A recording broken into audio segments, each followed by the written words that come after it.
Hello everybody, it is Sunday the 21st of September. I want to come a bit down to earth today. Talk about things that are actually happening in this world at the moment. I did not sleep last night. I absolutely could not sleep last night. I kept waking up and just with a distinct feeling that something is wrong. That something is about to blow up, and I couldn't work out what it was. I didn't know what it was. I have a feeling. I looked at something this morning and that might be what kept me awake last night, but I want to talk about that in the end, and that is, cause and effect in this world. Who is moving what at the moment? But first of all, so I got up. I put on my laptop to see if I could see anything that is causing me to feel that way. Now the first thing I came across was John St. Julian again, doubling down on his conspiracy theory that it was the Freemasons that killed Charlie Kirk. So, and it's a wonderful theory. Charlie Kirk was killed in this place, and that place is exactly 66.4 kilometers from a Masonic temple. But the Masons have got ceremony for laying a cornerstone. That means you have to go around the temple. That adds another 2 kilometers, and you're at 666.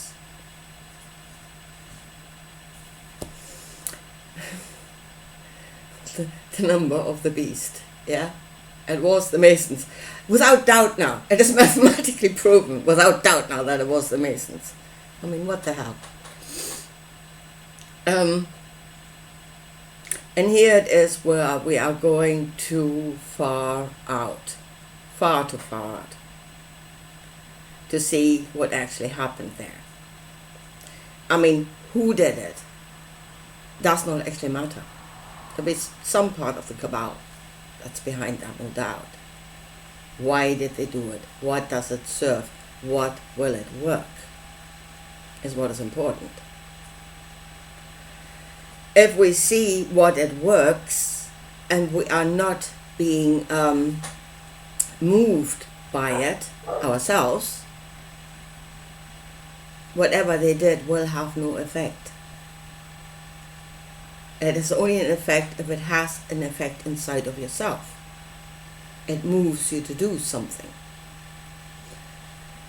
So we need to understand what it is they're doing, what effect it has on us, what it moves us to do. And if we don't do it, it doesn't matter who did it, it would have been pointless. It will have no effect. So, I mean, this whole Charlie Kirk thing, or what was he? I mean, he was a mouthpiece for the cabal. He was the prophet, nearly, the propaganda minister for a part of the cabal, and he spoke their words. He spoke words that would serve their agenda. He was a servant to them. That's what he did. That's what he was. Now the way that should work is the servant, the prophet, this is biblical. I mean, the Bible is the blueprint for how to do these things. Speaks the words and people will come into agreement. Now for the most part, those people will be sheep. So that means the prophet has only got to do, say, one or two things that they come into agreement with. When they think, oh man, that man is brilliant. What he just said was brilliant. I'm in full agreement. I'm now going to follow. And at that point, they switch the brain off. And from that moment, the prophet can say whatever they like. The sheep will follow. they have it in their head now that this man is brilliant, probably universally brilliant. He said one or two things that are true, and now everything is truth. That's how it works. So you have the cabal, you've got the prophet that speaks their words, and you have the sheep that follow. And that is great. Now, the prophet itself, if he is a good servant, does not have any thoughts of his own either. There's another empty head. Yeah? An angelic one. For myself, I do nothing. For myself, I don't think. For myself, I don't speak. I'm just in service to the higher power, biblical. So, what should happen is, if the cabal changes direction or wants to go somewhere, they tell their servant will change direction with them, without any input of themselves or knowledge of good and bad or whatever. They will just do it. So the cabal gives the order, the servant changes direction, and the sheep will follow. That's how it works. Now, I think what the problem was in this situation, in the Charlie Kirk situation, is that the prophet may have got doubts, may have started thinking for himself, God forbid. Because God forbids that you have any thoughts of your own. You should trust and follow and obey. Yeah? So there may have been a situation where the servant woke up and had doubts. May have thought about things a little bit differently, which is a big problem for the cabal, especially if the servant already has got a large following of sheep that he could take into a direction of his own, not being ordered from above, but according to his own knowing, God forbid, which he does. So that will then create a problem. I think we were at that point where maybe Charlie Kirk would have veered off a little bit, maybe not a lot, but a bit, from the ideas of the cabal. He was not following orders 100%. He had doubts. And I said he would have taken all the sheep with him. So at this moment, the servant is no longer of use to the cabal as a living servant that does their service. But as a martyr, oh bloody hell, as a martyr he would be priceless now. He has got a large following. If he does not want to do or does not do the works himself anymore, create a martyr. Once a person is dead, you can put into his mouth whatever you want. Yeah? You say things like, this is what Charlie Kirk would have wanted. This is how Charlie Kirk thought about this. This is what Charlie Kirk would have fully agreed with. That's all you have to say. And the sheep will still follow. Yeah? This is why when you are in service to something like that, you make damn sure that you do not think for yourself, because it's detrimental to your health if you do. Yeah, any thoughts of your own will kill you. Do as I tell you, or I will destroy you, says God. Yeah? So, yeah, if you have gotten yourself into that position where you are a figure of importance, a prophet of importance in that system, yeah, don't think for yourself. It will kill you. That is what happened. Yeah? And that is what we need to understand. And we need to see that that is biblical. That the Bible is the blueprint of how these things should be done. Yeah? And it's not far out there in a different place at a different time. It is the blueprint for here and now. It is creating a world. Yeah, the ways of God are being done, and it is creating a world. That is what we should see. Not it's all spiritual in another dimension. Jesus did not preach to get out of this solid reality. He preached what would create the solid reality, the way of creating a solid reality, not to get out of it. In fact, I think the whole Judaic belief system was never about getting out of here. I mean, the Buddhas might have had that idea, but no, that section of that tree of knowledge has got the intention of being in this world and being the rulers of this world. Anyway, so okay, this is the first thing I saw this morning, and I've talked about this now. What we should actually see, not some 66 kilometers to a Masonic lodge. This is the truth. This is what you need to see. No, that is not what you need to see. That is just, I don't know what that is. I mean, the place may have been chosen to lead you down that path, but that is not what you should see. That's a rabbit hole. There's nothing there. Right, anyway, so I thought about that. I've said it now, and is that why I didn't sleep last night? I was sat here and said, this is not it. I mean, this is important, but this is not it. Why did I not sleep? So I flicked around a bit and ended up at the BBC. It's pretty much, in desperation. The last thing you would click is the BBC, but I did. And there it was.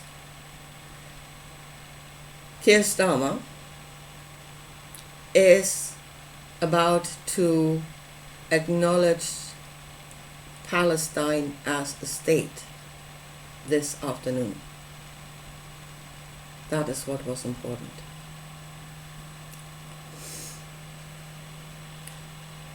Now, and here we come to what is actually going on here. This is the second part, and I think this is the important part right now. What is actually going on here? Who is moving what? Why I think something is about to happen is because Israel obviously does not want a two-state solution.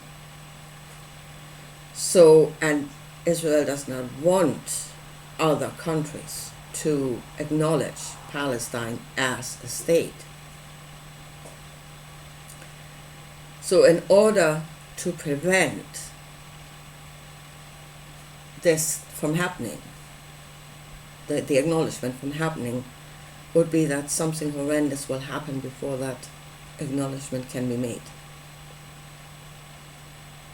Yeah? And that's what I'm afraid of. That something horrendous will happen in Israel to prevent that statement from being made. Where Israel can again say there was a terror attack, we're under attack, we have the right to defend ourselves, and the whole thing will be derailed. Now, first of all, who is going to carry out what might happen? If you say it's Hamas, again, who does it serve? If something were to happen now, who would it serve? It would serve Israel. If Hamas says they are there for the Palestinian people, then if they were to do something right now, would absolutely not serve the Palestinian people, but is Hamas actually working for the Palestinian people?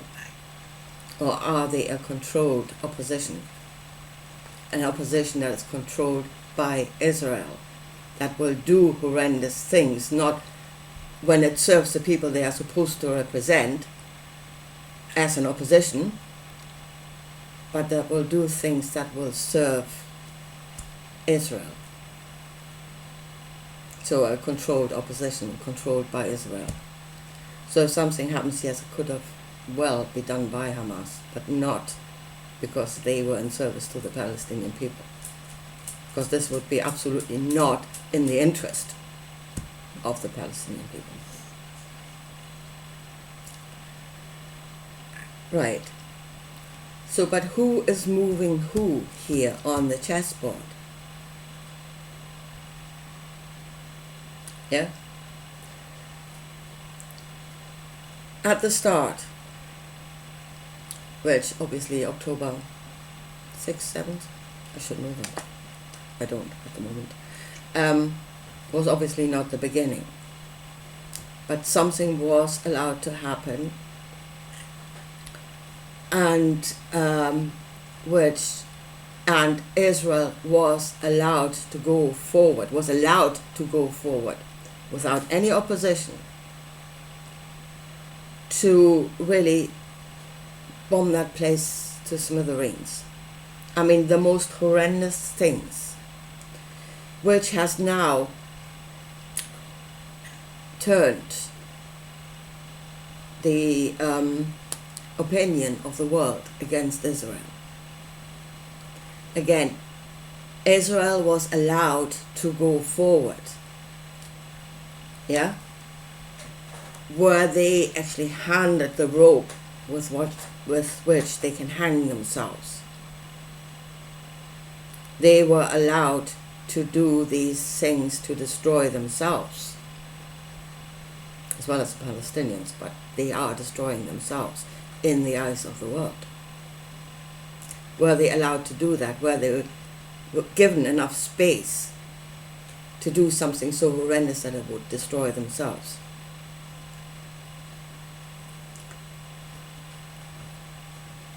So, who gave Israel the space to do that? And right now, is this acknowledgement of the Palestinian state, is that being done to force Israel into doing another horrendous thing that will destroy them even more in the eyes of the world? So who is moving who here? I really think that it is the ones that have first of all suppressed the opposition to what was going on in Israel, to allow Israel to do all these things. The ones that are now proposing the acknowledgement of Palestine, they are the ones moving Israel into becoming more and more horrendous until it will destroy themselves. I think the cause is here in the West. And what's the overall outcome? Now, going a little bit far out here, but there is that Albert Pike letter that says things should be moved so that Islam and Israel and Judaism will destroy each other and destroy themselves. And I wonder if that plan is in full swing. Now, I've heard Albert Pike's letter was debunked. Somewhere they're screaming debunked. I'm not sure which part of it was debunked. It may have been debunked that Albert Pike wrote the letter. But again, does it matter who said it?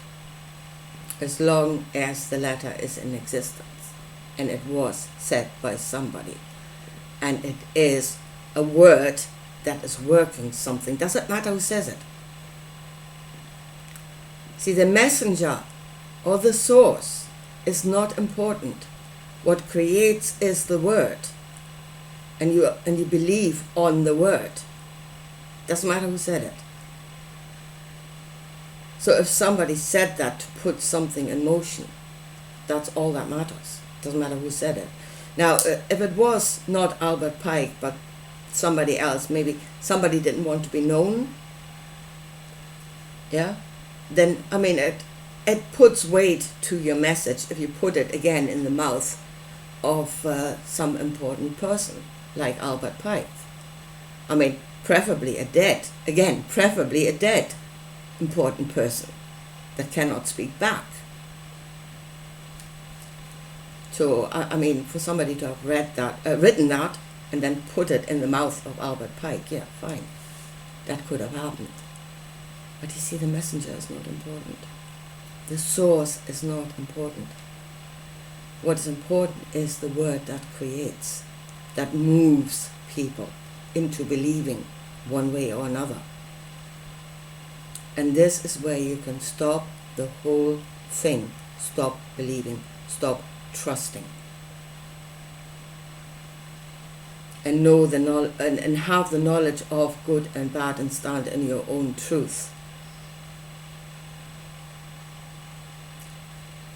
And then you are the truth opposition that is no longer moved by one story or another. You know, killing people is wrong. Lying is wrong. Deception is wrong. On that scale, it most certainly is wrong. Yeah? And I would say the outcome does not justify the means. If you want a good world, you go on a good path. A crooked path will lead you to a crooked world. So be of sound judgment. Anyway, so I think this is why I didn't sleep last night. I think it is that announcement that is being made by Keir Starmer today that could be extremely important, important, yes, and extremely dangerous, and I think most likely extremely dangerous to people in Israel. It might happen somewhere else, but most likely in Israel itself. Because it will move Israel, it may well move Israel into doing something horrendous that will then re-establish their position as a victim in the right to self-defense. And I think maybe these announcements are being made to create exactly that situation, to move Israel into action. And in the end, Israel will destroy itself in the eyes of the world. Right. Anyway, there's my conspiracy theory for now. It may not happen. But as I said, I didn't sleep, and I just had a feeling that something really bad was about to happen. I think that is it. So understand what is happening, see who is moving who, and see that the whole bloody thing is biblical.